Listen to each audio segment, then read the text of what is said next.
parlerai dans 4 mois quand j'aurai vu le nouveau spécialiste. Mais en attendant, utilisons cette expérience à bon escient.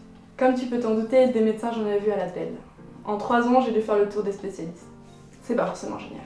Si t'as un problème de santé, je te souhaite de tomber rapidement sur la personne qu'il te faut pour aller mieux. Mais ça m'a appris plein de choses sur ma relation avec le corps médical et mon cas a beaucoup changé. Figure-toi que j'ai entre autres appris qu'un médecin, malgré son bac plus 72, reste un être humain. Ça peut sembler évident, mais savoir communiquer avec le corps médical est une des clés pour que la prise en charge se passe bien. Ils peuvent par exemple se tromper ou plus souvent mal supposer. Par exemple, pour mes entorses, il m'est arrivé un nombre incalculable de fois que le médecin présuppose qu'elles étaient cicatrisées et guéries, alors qu'elles me faisaient toujours beaucoup souffrir. Il n'abordait donc pas le sujet lors de la conversation, alors que ça me semblait nécessaire. À tort ou à raison, c'est ça lui d'en juger. En tant que patient, t'es le meilleur soignant que tu puisses espérer pour toi-même. Tu peux voir tous les médecins du monde, la guérison ne peut venir que de toi. Si tu veux pas aller mieux, t'iras jamais mieux. Il faut déjà que tu sois honnête. Tu peux pas te permettre de pas tout dire à ton médecin. Si tu as pris quelque chose, dis-le à voix haute. Si tu fumes, dis-le à voix haute. Si tu as mal, dis-le à voix haute. Et si tu as pas mal, dis-le aussi. Je dis ça, faut pas exagérer non plus.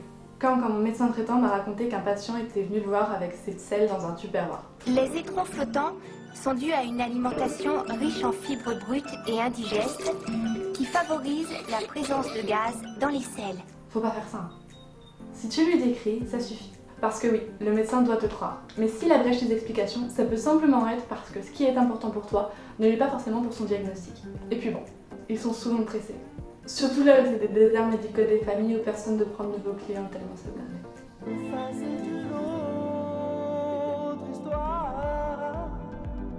Mais le médecin se doit autant d'honnêteté que tu lui en dois. T'as le droit de poser toutes les questions que tu veux. En fait, c'est même presque un devoir parce que ça augmente l'observance. L'observance, c'est la correspondance entre ce que le patient fait et ce qu'il devrait faire pour guérir ou aller bien. Ça comprend le fait de se rendre à ses rendez-vous, ou de prendre des rendez-vous quand il faut, d'adopter les règles de vie en rapport avec sa pathologie, genre le régime des diabétiques ou le fait de pas faire de skateboard quand t'es stupide.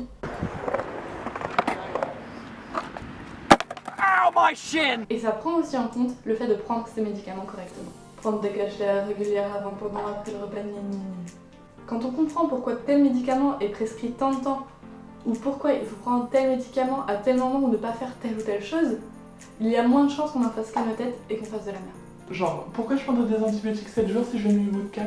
Ou pourquoi je me mettrais pas au soleil avec tel médicament? Ou pourquoi quand il y a une entorse on doit immobiliser l'articulation aussi longtemps même si c'est déjà plus complexe, ça fait plus beaucoup mal? Évidemment, le commun des mortels n'a pas les connaissances nécessaires pour comprendre toutes les subtilités et les explications. Et certains médecins ne sont pas de grands pédagogues capables de rendre les explications accessibles à tous. Mais avec un peu de bonne volonté et de vaseline, ça finit par passer. En cas de douleur aiguë, c'est-à-dire qui dure moins de 6 mois, comme une entorse, une côte fêlée, une bonne grosse chiasse, tu as le droit de demander des antidouleurs.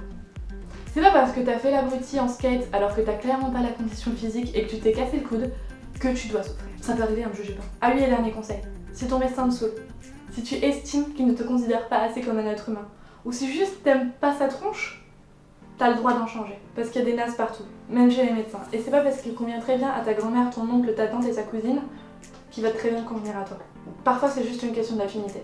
Après, si t'aimes personne et que t'as déjà fait le tour de tous les médecins de la ville, peut-être que c'est toi le problème. D'ailleurs, si c'est toi le problème, dans de prochaines vidéos, on parlera d'aller chez le psy, ou d'accepter que les émotions influent sur notre état physique, et aussi la chirurgie ou quoi faire en cas de crise. D'ailleurs, maintenant que j'ai fini de déménager et que j'ai une situation stable, je vais pouvoir reprendre les vidéos sur les tripes, la mode et pourquoi j'ai un short bouffon et que tu le vois pas. Chacha! Donc n'oublie pas de t'abonner poilonné, ça serait dommage de rater ça. Ciao!